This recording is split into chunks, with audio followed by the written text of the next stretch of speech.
doing Saturday Night Comic-Con? I am so excited to be here. I am Coy Jandro. I'm on lots of comic stuff on the internet, like Real Rejects, Rotten Tomatoes. I used to be a Collider. I love comic books so much.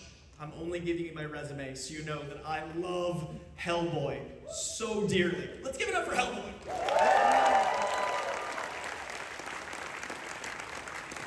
He's one of my favorite indie characters of all time. It is my absolute honor to welcome the team behind Hellboy Crooked Man. Let's hear it for Jack Kesy.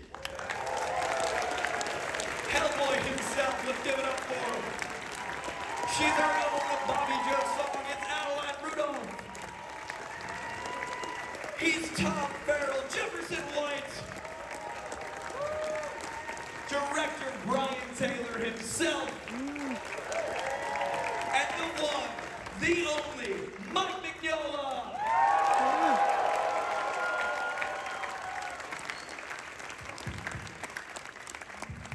I don't get a lot of I'm not worthy moments, but Mike Mignola's right there. Yeah. That is crazy to me. We're gonna dive into all sorts of Hellboy. We're gonna talk about the process. We're gonna talk about the movie. We're gonna talk about the character. But this is San Diego Comic-Con. So before we get into that, do you guys want an exclusive? Should we let them see, for the first time ever, the full trailer? I don't think they really out enough to get it. That sounds like an audience that's ready for a trailer. All right, when you guys get to peak volume, let's play that trailer in 3, 2.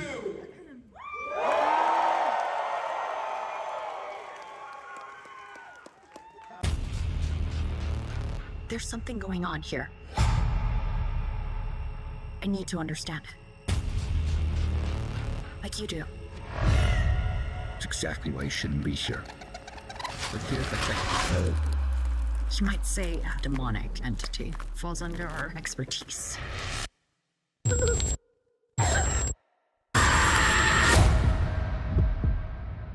Crooked Man's waiting on you. That's interesting.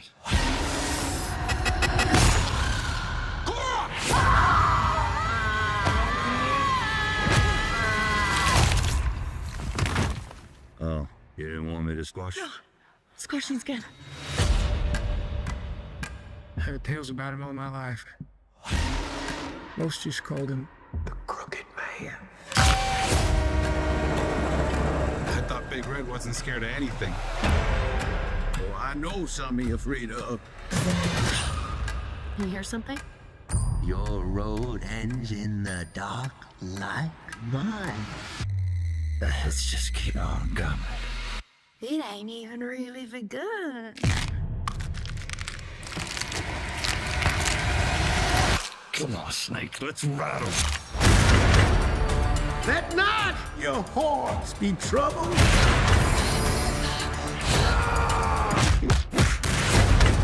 My way they know not.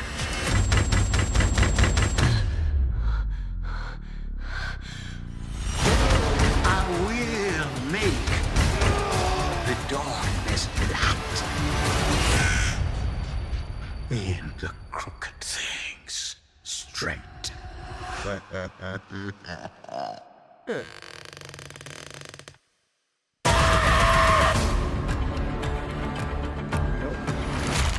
You doubt the power of prayer, son? Just in case. That's my first time seeing that trailer. I am such a see things on the big screen guy, and that was incredible. I would love to just hear, thoughts from each of you. I want to dive into all my questions, but what was it like seeing that with this audience, man? Alex. Man, that was intense. Yeah, it's the first time I'm watching this. Oh, incredible! Yeah. Adeline? Nerve-wracking, Wow. but exciting. It's that loud. We could feel it up here, by the way. That was a 40X experience. It's like sense memory. Some of those characters, some of those moments were so terrifying on set. It's amazing to see them again. I feel my skin crawling. That's I remember awesome. that. Yeah, reliving these moments must be surreal, but now with people watching. You might have seen a bit more than these folks, but your experience with a crowd. No, you look at that and you're like, did we do that? I don't remember any of that. Mike, it's your baby. How was the experience? I'm thrilled. You know, it's finally a Hellboy horror film. Yeah.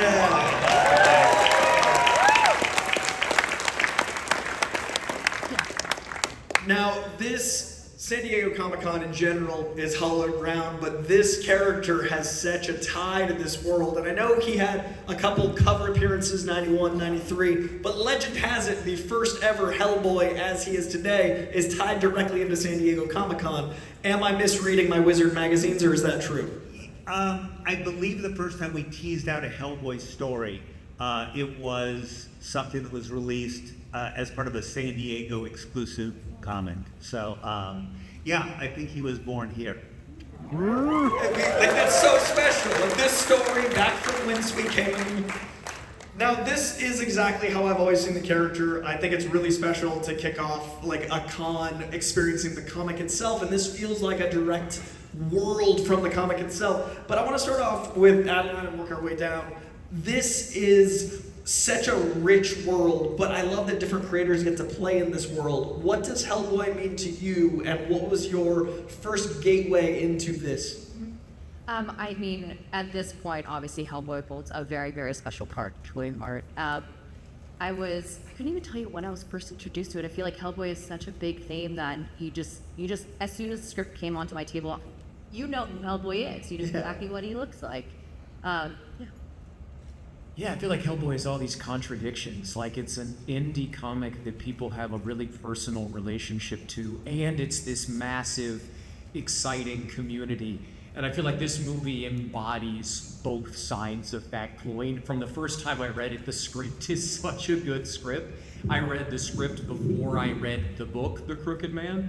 And so immediately after having read the script, I read the book, and they're in conversation in such a lovely way. It's great. That's really cool. You got to like color in the lines, like after the black and white it becomes. Yeah, amazing. And Brian, I know you're no stranger to comic books and your love for them, but Hellboy himself, what was the first venture and what's your connection to him? Well, I mean, the special thing about this one was, when I came into it, there was already a script from the Don, the master, right? So I know we're working from original material, and I have a lot of respect for original creators. I just think original creators are a really special thing. Like, it's 100,000 times harder to invent something than it is to riff on it or refine it or give my take. You know what I mean? So this is the original guy giving us his original take on his favorite Hellboy story. So the appeal to me was like, I'm not trying to reinvent this. I'm trying to adapt this story, The Crooked Man, this book, just the way I would adapt a story by Stephen King or any other master. And we're going to do it as true and as full of love and as faithfully as we possibly can. World. Yeah, and he did that, which was awfully nice. There's always a moment where somebody say, "Oh yeah, I'm going to pick your thing and I'm going to put it on the screen," and you kind of take that with a grain of salt, But it was, I was lucky enough to be able to get in on this thing from on the ground floor. But you never quite imagine you're going to see something this close to, the material. You think if I get halfway there, if I get a couple scenes that are from the comic, but anybody who knows the comic, even in that, those choppy scenes, you can kind of go, oh God, they actually did this. Oh God, they actually did that. Yeah, I'm thrilled. I'm kind of curious, how many people here are really familiar with the Crooked Man book? Well, so there were things like early on in the development, I was telling the producers, it's like, I really want the scene where Grammy Yoakum explains how to make the witch balls. They're like, well, that doesn't have anything to do with the story. Why would you put that in there? This is a movie. It's like, because it's fucking cool and it's in the original comic and we have to have it. And so Mike and I together, we were able to sort of like fight the forces of evil, and it was constantly this battle of like, no, we wanted it because it's like the comic. We want to make the Crooked Man. We're not trying to make some reinvention or some movie version. We want like the real dope. Yeah, I like the comment earlier about it being an indie thing. I mean, it's been 30 years and it still feels like something that's never quite made it into the top tier of comics, but it's been going for 30 years. So it still feels like it's a little bit homemade, a little bit, the indie character, despite 3 other movies. It still seems like the little guy that's playing in the big field. And I love that. I love that slight underground feel to what we're doing. But I want to come down to Hellboy himself. Your entry point and what the character means to you, you might be a bit more connected than a lot of us. Oh, my entry point? I mean, I was introduced to Hellboy originally not through the comic books. I'm definitely a guest in this world. And a lot of the Hellboy fans have reached out personally when they heard I was cast and were giving me a little help to look forward to research what he should look like, what he should sound like. The Hellboy fans are the best, honestly. But as far as introduction, definitely first time I saw the film, Hellboy was my introduction to how we do it. As we get into it, I definitely want to talk more about. I love that it's like James Bond to me, or it's like this mantle, this hand that gets passed. But before we get into that, Brian, I'm such a fan of Crank and Ghost Rider, and the gamer is so slept on, man. But you've got this super kinetic style and these swooping shots that I love, and that's all still present here, but it's got this darkness to it, it's got this pulpiness, and that's one of the things that I always loved about Hellboy is there's this, you can smell the ink, there's a texture to it. So blending your styles, what did you want to bring from your experience with film into adapting this story that you love so much? Well, it was kind of easy in a way because the source material was sort of so distinctive, it was so strong. It was Mike's book with the late great Richard Corman doing pictures. Yes. Yeah. And these are like sort of legends and heroes of mine. So it's all there. This is a folk horror story. It's not a space opera. It's a folk horror story, and that's what it needs to feel like. And you look at the pictures, you see. That's his penmanship, general, his ink work. There's a lot of black ink on those pages. So there needs to be a lot of black ink on the screen too. This needs to be lit dark, and it needs to be moody, and it needs to be creepy. And so, in a way, the source material tells you what it wants to be. And then it's our job to just sort of like find it and execute it. The ink is there, man. I'm so excited. And Mike, in that same vein, you guys talked about the witch balls and those elements, but what were you most excited to see out of this story adapted to screen, since I know it's your favorite of all of this lore, and there's so much lore? Well, I don't know what I can say without giving something away, but there is a witch scene that is so disturbing that I figured we're going to see either a bad CGI version of it, or we're going to, not see it at all. And it's in there, boy, and it's it matches and maybe even exceeds, what's in the comic. It's creepy. It's the one bit, because I was lucky enough to be able to watch the dailies, and it's the one bit that when the dailies, and if you've ever seen dailies for a movie, it's they're not cut together, they're take 2, take 3, but this thing gave us the creeps just watching the dailies of this scene, and that's in there, and there's at least 3 other scenes of mine that are in there that I'm just so never imagined I'd see them. So it was fantastic. Well, there's a time and place for CG, and then there's a time and place for just getting out the goop, the lube, and just really going for it. Yeah. It's a great cover quote. I'm ready for that, yes.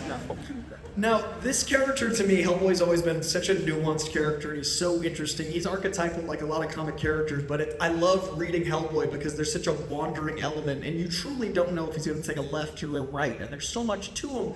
And so I've got to ask, Jack, with a character that has this many multitudes and also this many versions that you're able to access, what did you want to bring to the right hand of Doom? What did you want to leave a stamp on for you? That's a great question. I think, obviously, collaborating with the creators of what's on script, but I wanted to really lean into the humanness of Hellboy and a level of vulnerability, maybe the lack of confidence and the jadedness.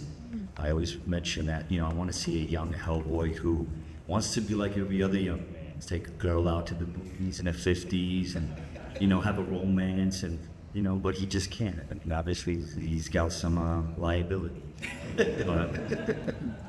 Maybe, to some people. So definitely the humanness of it, right? Yep. I want to talk more in a bit, but I do like the 50s point you made, because I always think of like the Appalachian Mountains and all this. That there's just this stuck in time feeling to it. And I love the setting choice to tie that into what you're making here. Well, and in case, for the people who don't know the original comic book, this is a period piece. So this movie is set in the late 50s, and it is a younger Hellboy. Hellboy ages in dog years, so I can't really give you an exact equivalent, but it is sort of this younger Hellboy who's kind of trying to find his place in the world. And all of that sort of sarcasm and wisecracking and everything is kind of masking, some sort of deeper feelings of confusion, a lot of baggage that he keeps. And so we always discuss the character just in terms of person. We never discuss them in terms of like a creature. And I'd love to actually talk about the setting more than in that case, because I do love, like, the Appalachian Mountains are so mythic in a way. Like, they're domestic, but they've got a lore to themselves, much like Hellboy does. And Jefferson, your character is so important for, like, tone. Like, you really established the world through meeting you. What was that like for you to develop something based off something so fantastically tangible? It was such a gift. I mean, especially because we were really in the mountains. We had so many practical effects. The set was so immersive. I've been saying all day, we spent a lot of time with Hellboy, much more time than we spent with Jack, because by the time we came to set, he was already in makeup. So we had the benefit of these real immersive elements in every direction, including the locations. Yeah, like we were in the mountains of Bulgaria, and there's fog. There was an incredible fog sequence. Do you remember the fog would just sort of roll in, and it does feel haunted. We're kind of in the middle of nowhere. It's our... they have these big condor lights that are like stadium lights, but outside that, it just recedes into darkness. So being up there really felt haunted. It really felt like the environment was an antagonist often. It was a huge gift as an actor. Our job is just to kind of sink into it, Adeline, working in that world, working with characters that are blissfully so practical, with you playing such an integral character opposite all these horrors, what was your mindset going into developing her? How would that differ once you were actually on the deck? I mean, for me, it was trying to see how Bobby Jo fits into this like very mystical world. But what was cool is because Mike had kind of woven her in so seamlessly into the script, there wasn't much I had to do in terms of like shifting of perspective. I was learning as we went too, just like Bobby Jo does. She's a rookie BPRD agent. She's learning as she goes. She gets it to, bites off a little more than she can chew at some point. She gets a little bit overwhelmed. But she holds her own as well. And what's cool about, us having a younger Hellboy, they're kind of going through that journey together in some ways. I always like the parallels of the coming of age being multiple characters in the story, and then sometimes like the horrors of coming of age are horrific. So it kind of feels like one of those stories that you should read when you're young, but shouldn't read when you're young. Yep. And with the BPRD, that's a world we've developed in our pop culture and has grown. Was there anything that surprised any of you that came out of this collaborative nature, whether it's a team dynamic or a character discovery? Since the book's been written for some time, is there any epiphanies on set about any of these characters? I mean, it's funny how quickly you fall into the dynamics of the characters, I think Hellboy is a reluctant leader who everybody sort of falls behind and he takes care of, and I feel like Jack took care of us in the woods for 12 weeks. Joseph, who plays the Reverend, was such a leader for us and such a source of strength and humor on late nights. It's amazing how quickly you sort of settle into the dynamics of the characters when you're spending so much time together. Now, this world is so direct one-to-one very intentionally, and we've got a surprise for you guys coming up in a few minutes, and I'm so excited because I haven't seen all of them. But with Hellboy being practical, and I usually hate when people ask this question because it seems like the easiest question, but it's practical. What was each of your first moments seeing Hellboy done? I want to start with you. How was looking in the mirror the first time? Honestly, when I got the phone call, I was in disbelief and excitement. So it just kind of carried on. Finally seeing the finished product, I was in disbelief. I couldn't believe I was actually doing this, or how I was doing this. But we took it one day at a time, scene by scene, and it's amazing. I can't imagine the POV of looking down and seeing the hand. That's just what I'm imagining. Like, oh, seeing him for the first time, what was that moment? I had met Jack before at stunt training, and then I saw him in makeup. He looked amazing. I mean, it's interesting because the first time I saw him, it was so crass. But then as the weeks went on, I forgot he was a Red. He was just, you know, he made him so believable, and it had such a beautiful, nuanced performance that, you know, it was just acting opposite another person. And that's Hellboy. Like, that's the hope, right? Jefferson, for you? Yeah, it's amazing how the characters in the world don't treat him that strangely. He kind of, and we got used to it. The other thing I'll say is that the Crooked Man is such a vivid character on the page. So I remember seeing Martin, the actor who plays the Crooked Man, for the first time, and that was like a jarring experience. Because the prosthetics for that were very uncanny, very uncomfortable. He's an amazing, they both are incredible physical performers. They have such physical presence that the two of them, as these opposite sides of the same coin, sort of on opposite sides of this conflict with us caught in the middle, was a very strange and intense experience. Now, before we get to the surprise, my last question for you, Brian, is there is a lot of movement in your work, and my mutual friend, this guy Brandon Trosh, shot Ghost Rider so insanely. Like, it reinvented cinematography for me when I watch it. Were there moments when you read the book after you'd made the film that changed your between the panels elements of how you perceived it? No, I'm not sure I totally understand the question, but when I read the book, I always feel like the director is the reader. The space between the panels is your journey, and now you've directed it. Was it different when you reread it once it was complete? Did you see any movement differently? Do you have sense memory of making it? Does the book feel different now? yeah, no, you know, like I said, I felt it sort of like my mandate from the beginning was to get this right, you know, for Mike. Like I basically approached the movie like, okay, you can't please everyone, so let me just have an audience of that. And that's the whole. And so if he feels like we got his Hellboy right, then I feel like we did a good job. So you'll see, we're gonna do some frame by frame comparisons. We'll show you. I mean, we literally were taking panels from the comic book and trying to recreate them as closely as we could. Because I think, because, you know, it's hard to get something right. And Crooked Man got it right. It's one of the most You say so yourself. I do. Well, I do, but I'm talking about the story. I mean, this is Mike's favorite Hellboy story, and it's one of the most beloved Hellboy stories, I think, by fans. And this is truly something that got it right. It's a very special part of sort of comic book literature. So it's like, I'm gonna go in here and just kind of like, oh, listen to my take, you know what I mean? Yeah, well, my take is we're gonna get it right. Then my last question before we do the frame by frame, which I've been waiting weeks for. Mike, the first time you saw Jack as this character, and with your years of your such reverence, deservedly so, for how important it is that Hellboy stays Hellboy, no matter the medium, what was it like for you to see him? Well, I mean, again, I was lucky enough this time to actually see daily, so I was seeing it, and I don't know if this really was one of the first shooting days, but the first time I saw it, Hellboy was in silhouette looking at a train doorway. And you went, ooh, the silhouette is perfect.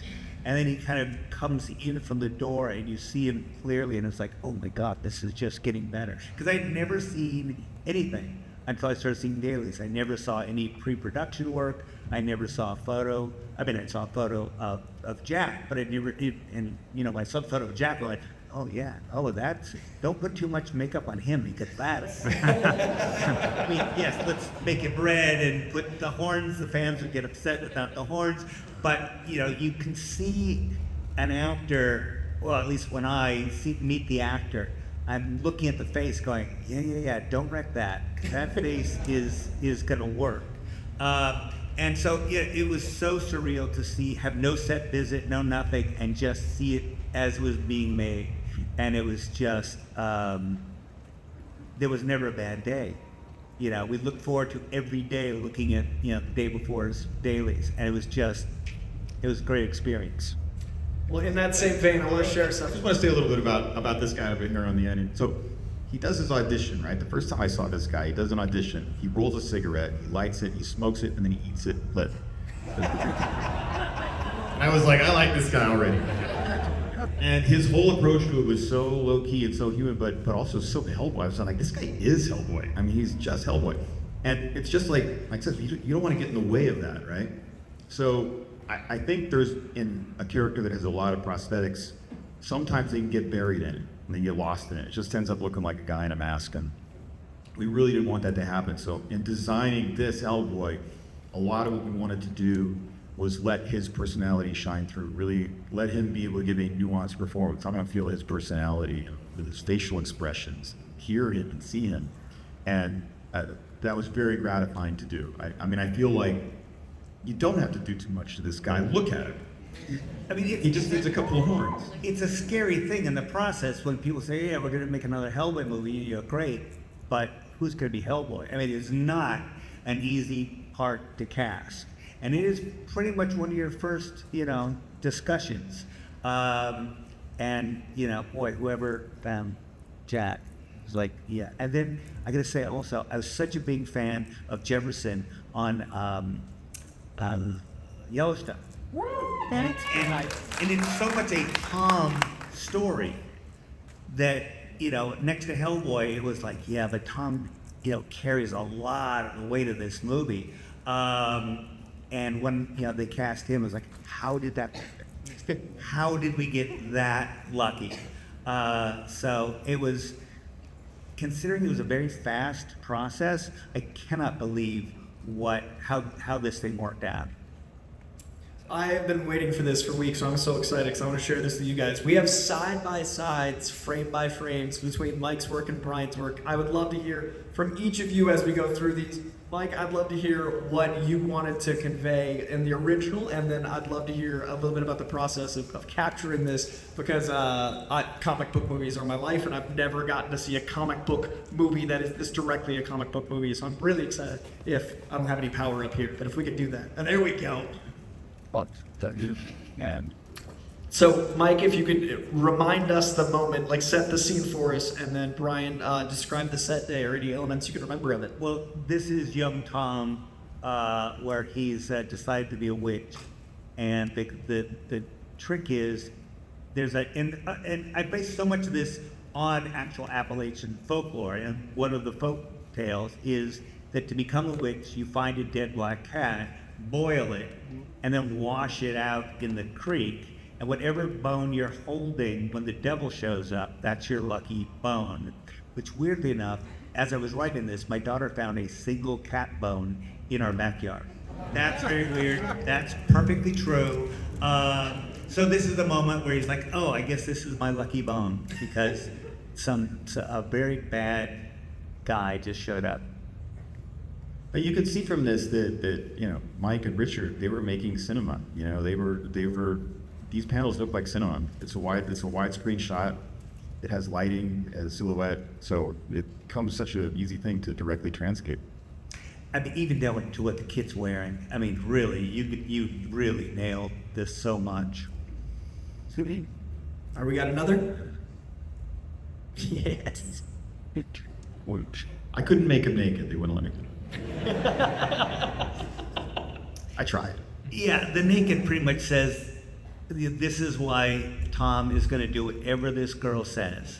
I don't know how he is, but he's not that old, but he's old enough to get into a lot of trouble.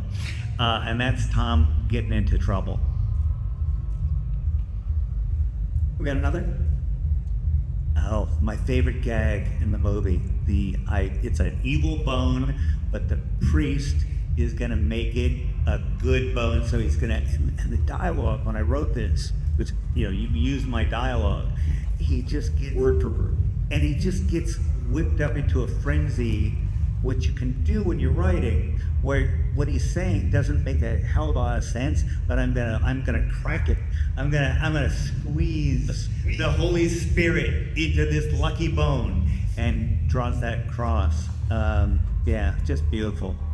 Again, one of the things I never imagined I would see on screen. And also you see something where you go, not only have I never seen my work like that, I've never seen that in a movie. And if you could put stuff out there where you go, I have never seen that in a movie, that's pretty exciting.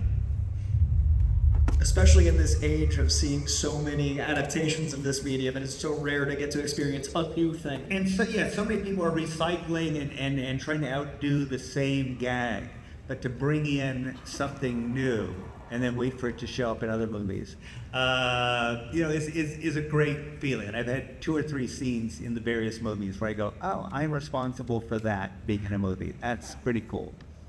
Juxtaposing that, Brian, you are no stranger to the world of superhero film. The zeitgeist has changed immensely over the last 25 years, especially. Things have accelerated exponentially. How is making this one different than any of your other experiences?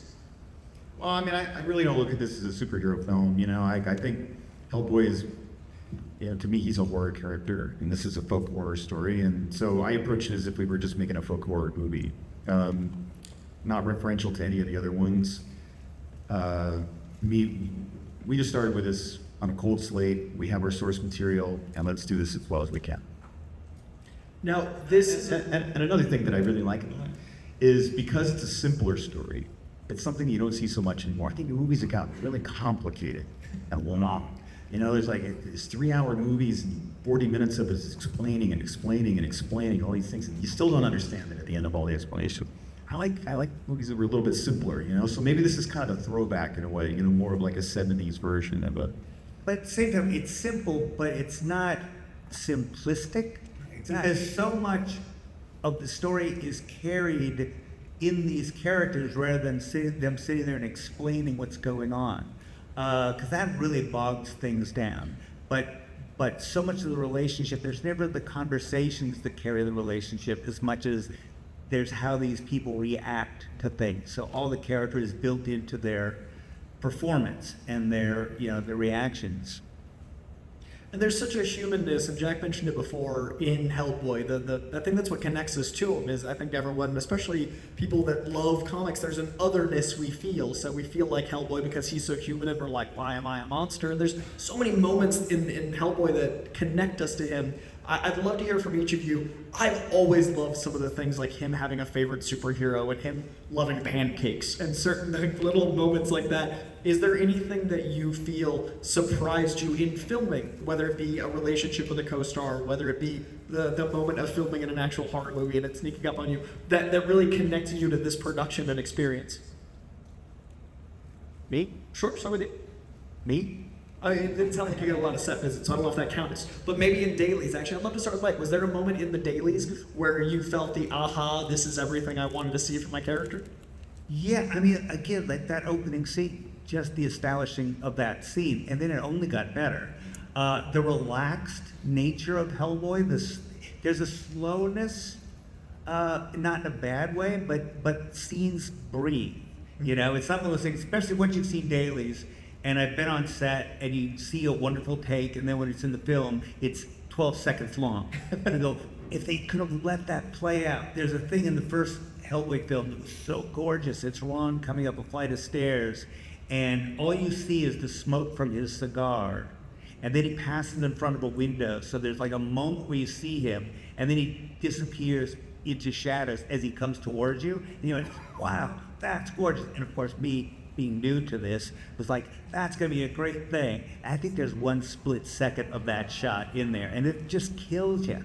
But this scene, I mean, this film, there's so much breathing time, and again, there's so much character that comes out when characters are just sitting still or looking at each other, and the reactions with Jack and Adeline together are just so human. Hellboy is so human in this. I mean, I never wrote Hellboy as a monster, right? Yeah, he's the beast of apocalypse and all that other stuff, but I always based him on I based him on a person. I mean, it was my personality plus my father's physical presence made Hellboy, and that's what you saw in here. A guy sitting there, rolling a cigarette, having a conversation. So I'll rephrase because I want to make sure. Brian, for you, I'd love to know the aha moment when it felt like the Hellboy that you wanted to make felt like you're seeing it on screen. Because I think art's like such an onion, the peeling apart the layers. That moment of like the tear. Yeah, I mean, it's such a blur when you're actually making a movie. It's such a, I mean, you're just so in the moment, just desperately trying to make things work. You know, you're fighting everything. You're fighting the elements. You're fighting the budget. You're fighting the time. So you're just like go, go, go, go, go, go, go, go, and there's not really many opportunities to just slow down and really know what's going on and get any perspective on it. But I remember looking over one day and seeing this cart, and on the cart was like all the tails. There was like 6 tails, and they just kind of looked like these long red sausages. And I was like, wow, we're making a Hellboy. Jefferson. Yeah, I mean, I think the tonal contrasts and the kind of inherent contradictions of Hellboy lead to a lot of fun surprises. You know, I feel like he sometimes laughs when you would expect him to cry, and he sometimes cries when you would expect him to laugh. Jack is like a very, very funny actor, and I feel like Brian created this environment that accounted for both safe stunts, rigorous structure, beautiful specific lighting, but also for spontaneity. There were so many times when I found myself like, there was an amazing amount of room for improvisation, for sort of discovery. And that's anybody who makes films knows it's so hard to do both things at once. It's so hard to like hit the mark wearing 40 pounds of prosthetics, hit these very specific technical necessities, and then also find real life and spontaneity in it. And I was amazed at both of your ability to do that. I was amazed at your ability to like simultaneously have reference for the source text, but then it's also like if you're trying to respect the source text, that can also lead to timidity. I didn't feel like you were making this movie timidly or like cautiously. I feel like the way you would get from frame to frame is like the coolest, most specific, talk about camera movement, just fucking wild swings. Like you didn't do, you have such respect for it, but it was never a sort of tentative asking for permission.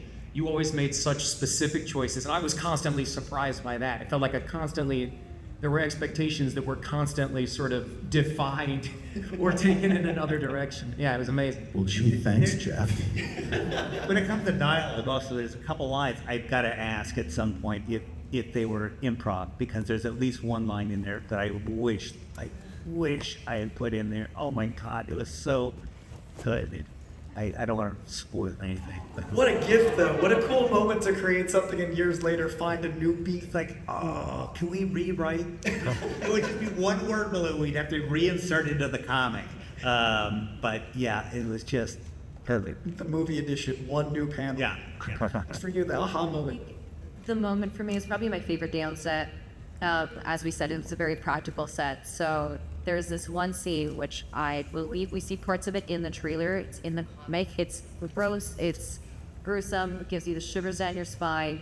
And it was just amazing. I didn't know if it was going to be CGI, but it was just amazing being on set and watching that happen in real life, being horrified at what was happening. I think, if I may say. I think. Can I? You may. Well, we'll get a sneak peek of that exact scene today here. And it's my favorite. That's when I was like, oh shit, making it another movie. Really making it. Yeah. I was hoping someone had that to cue up the clip. No, I was like, I hope that's someone's answer because I'm excited. But first, Jack, I'd love to hear your moment before we see this gnarliness. I think in the beginning it was really intimidating putting on a suit. Like, how am I gonna get through this? How am I gonna act as? Yeah. How am I gonna get these lines out? Am I doing it right? Does it read? And then after doing it day in, day out, being the first one in and the last one to leave, this thing became like my little apartment. I just lived in it. I kind of pee in it. I know how to walk and talk. I got really uncomfortably comfortable. Yeah. And then for me, I think, without being too much of a wise ass, when we rapped was my favorite time. But not because I was sort of having like a personal spiritual experience in that suit. It was just, I couldn't believe we got this movie and they came. It was just like, there's a phone call. Are we really doing this? We're really gonna, it's super exciting. And you get there, it's like one day at a time, and you get to the last day. It was like, when you're in jail, just outlet days. And then you get there and finished an iconic character in the film, and it was incredible. That's beautiful. Yeah. Well, I am so excited to share this with you all. We do have a clip, the clip.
Man, it sounds just like it read. Like I remember that panel. That was incredible. That was so cool.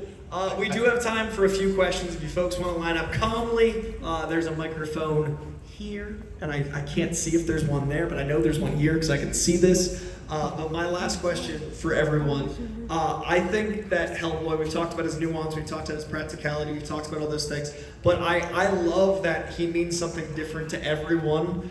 I would love to know what you love about him differently now that it's wrapped. You talked about the love of the character wrapping, you talked about the experience, you talked about seeing it anew, you talked about adapting what you love, but once you're done with something this hard, the movie's America, finishing one is another story, how do you see Hellboy differently, and who's he to you now? It's a good question.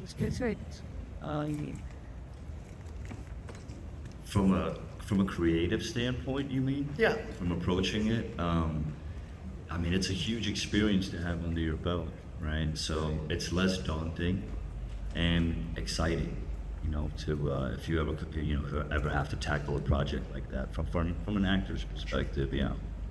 Adeline, either as an actor or the character to you, yours or his? I feel like, Hellboy just became, we've said it over and over again, just more human to me. No longer this, he's still this very big, amazing dude, but he's also just, our Hellboy, who's just a guy trying to, go through life in the 50s. I love that you got used to him being red. That makes me so happy.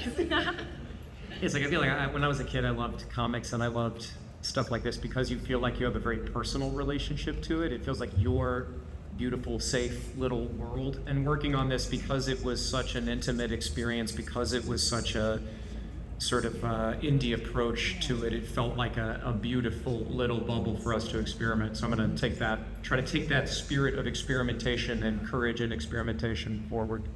Love that. Yeah, I don't know. This is a strange one. I mean, this movie just feels like this weird little project that we were working on in the woods, and so just to see it in front of people and know that other people are going to see it just kind of almost makes me a little uncomfortable, actually. But one thing I wanted to say about the clip that we just saw, it just makes me laugh that this girl, Cora, this witch, is Tom Farrell's true love, since they were children, and it's so tragic what's happened to her, and he's going through such an awful emotional experience seeing her in this state, and Hellboy's reaction immediately is like, that's a witch, you just pull out a gun and shoot it. It makes me laugh every time. I mean, like when I was crying on set whenever he did that, so I don't know, that's kind of the Hellboy I remember, is Jack just pulling out that gun and just shooting the thing. Yeah, I mean, it's very strange for me, and I've been sitting on it now, or talking about it for a couple of days now, and one of the weird things when someone makes a movie out of your thing is you kind of go, okay, I did it my way, they're doing it their way. You have to kind of wrap your head around that and say it's not necessarily my Hellboy, but it's a Hellboy, and every variation on Hellboy is a legitimate thing. But this one, more than any of the others, does feel like my Hellboy. And that's something I didn't even realize how much I kind of missed that feeling. To see other movies where you go, that's kind of based on the source material. And this one you go, no, this actually is my thing. I mean, there's some things I would do differently. Reshoots announced for But they're very minor differences, No, I'm really, I feel much more connected to this, which is weird because I wasn't on set, I wasn't there, I didn't meet any of these guys until yesterday. But I feel much more personal connection to this film, which I'm still just starting to wrap my head around. So I can't think of higher praise. That is so special. No, that's incredible. years. No, it's very. I'm very touched by this whole thing, and it's due west of us, right? Hello, I'm Emily. I'm a huge fan of part of it. There we go. Hello, I'm Emily. I'm a huge fan of Hellboy. My question is for the cast. Mike talked about his personal touchstone to Hellboy. What was a touchstone from your personal life or your experiences that helped you really connect to your characters?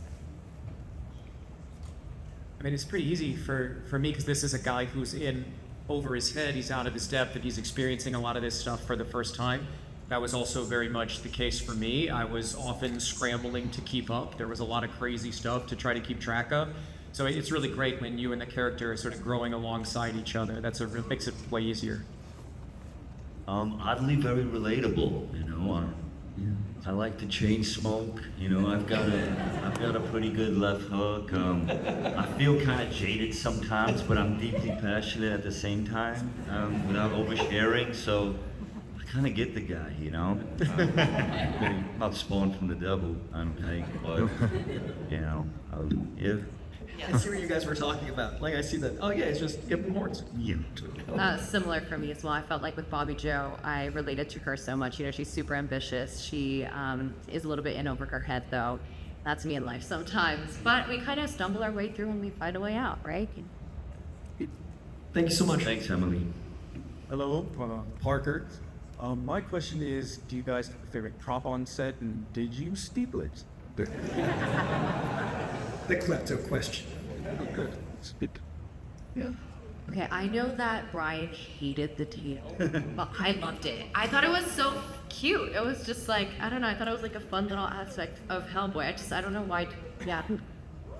But I didn't take it. No. I was like, she didn't say whether she took it. But that was... I'm not a superstitious person. I really am not. But Tom spends the whole movie trying to get away from this little lucky cat bone. He throws it away. It keeps showing up in his pocket again. And at the end of the movie, I was like authentically afraid to take it. I was like, I don't want to slide up that. It's like naturally that would be the little thing I would take, but I very consciously left it, I think. The premiere, you're like, how does this I love Hellboy's gun, but that was a tough one to sneak through airports. I was ready to risk it all, man. I didn't. I didn't steal it. I stole a lighter. I stole Hellboy's lighter and gave it to my neighbor. He's a big Hellboy fan. And then I moved. Yes, sir. Hi, my name is Christian. Always one of my favorites. Mike, they're my favorite artists. I really like what you guys said about how intimate the experience was working on this movie. And while Hellboy can have a lot of these really intimate story moments, it's also really inspired by so many myths and legends from our ancient cult. And my question is, what myths or legends are inspiring you currently, having finished writing these? What myths or legends am I currently? Inspired. Right now, the thing I'm doing is a non-Hellboy thing, so I'm actually making up all the myths and legends. So that's a whole other thing. It's much weirder and harder because you're kind of going, oh, what does this one say about me? It's much easier taking other people's stuff and going, I don't know what you guys were thinking, but I'm just gonna steal it. And now when I'm making it up, it's a whole book that I just had to hand off to my therapist and say, I don't know, you know, should I be in prison? Yeah, so that's what I'm doing now. Okay. Thanks so much, man. Hey, what's up, everybody? What's up, Coy? Mike, thank you for creating Hellboy. This question is for Brian. I'm a huge fan of Gamer, as Coy said, it's a very underrated movie, but it does have some crazy manic and specific choices in it, such as Jack White. One of them being an infamous moment with Gerard Buckner starting a car with his piss and vomit, and then also the infamous dance number with Mike Mignola. I kind of feel like some of those choices could be linked to Hellboy in that regard. Can we expect to see any of those type of choices, please? It's so funny you should mention it. Let's cue up the last clip. Michael C. Hall dancing with Hellboy. We have it? We don't have that one. Okay, let's go to wait for the one. With Hellboy killing the Crooked Man by pissing him to death. That Dexter sequel's gonna be weird. You know, we just didn't have time for the post-credits dance number with Hellboy and Crooked Man, but it would have been great. Appreciate it, man. Love hearing from a true fan. Thank you so much again. This is like visiting my childhood because I watched The Ghost Rider so much, and I rented the crap out of Hellboy, both movies. But I actually wanted to ask, what did your friends and family, or I guess people that you know, thought about the fact that you're going to be in a Hellboy movie? Given the fact that I guess, I'm assuming that you have friends that care about comic books and Hellboy, but yeah, I'd love to know what they thought. They were freaking out. They were excited. You know, they show their excitement. I try to stuff it down. That's just the kind of person I am. But everyone was super excited, honestly, and they're still excited. And some of them are here. Yeah. I really want to specifically shout out my friend Brian Muldoon. When I found out I was going to do this movie, I was terrified of showing up at something like this and not knowing enough about Hellboy. You never know if you're going to get a pop quiz. You don't want to be the jerk who isn't familiar with the source material. I have a friend named Brian Muldoon who is a lifelong fan of Hellboy, who I would call from Bulgaria and ask questions. And he gave me a primer, he gave me the right books to read, he sort of talked me through the whole thing. So I had a Hellboy consultant who was extremely excited about this. So Brian, thank you very much out there. Let's hear it for Brian Muldoon. Phone friend. Hello. First of all, I want to say congratulations on being a Hall of Famer. Thank you. And the question is, will you be expanding the world? Like, will there be a second one with the same cast and everything, or is that just like? That's up to the fans, you know. That's up to somebody saying, yeah, do another one. Just, you know, give him a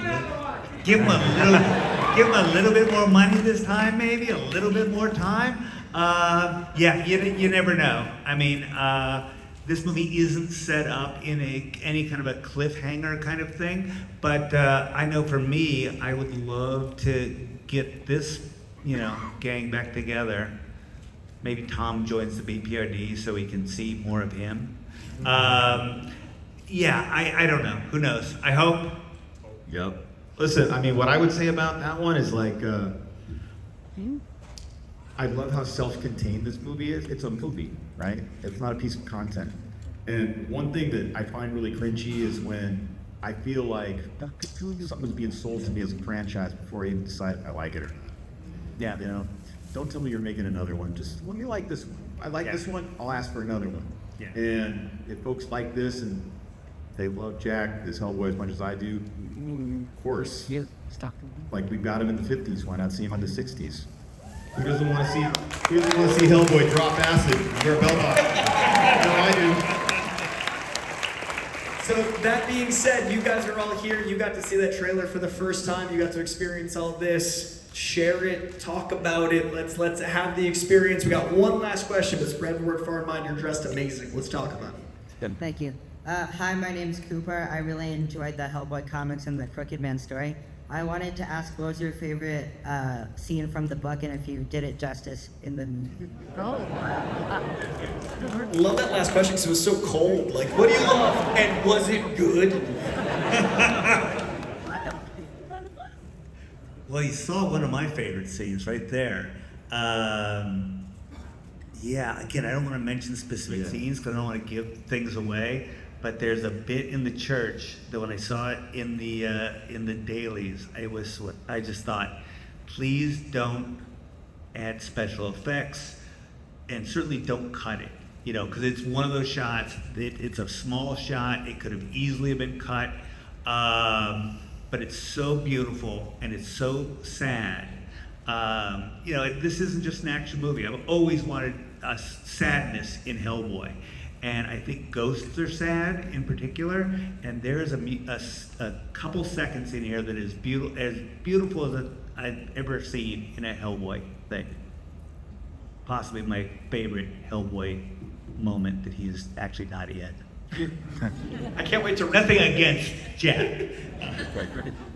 Any moment? I mean, I don't know if they can answer too much because I feel like these are all spoilers.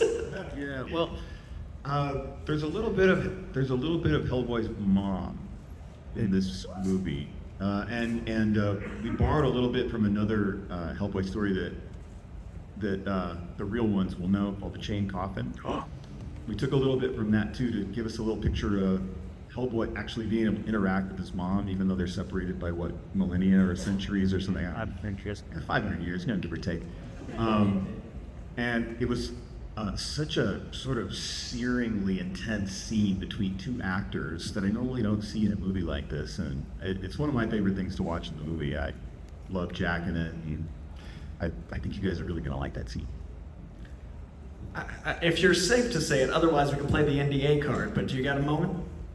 Absolutely, yeah. I mean, I wish that up here with us we had a few of the other actors from the cast, because there were so many incredible performances.